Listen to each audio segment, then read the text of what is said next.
Siamo a Messina, allo svincolo di Boccetta.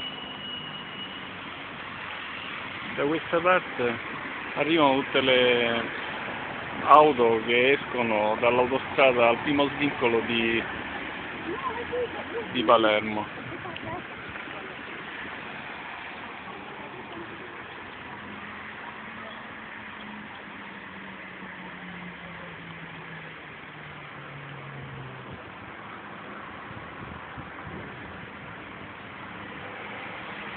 Questa è la sede dello sbarco dell'aliscafo che viene dalle isole Eolie. Questa è la capitaneria di porto di Messina.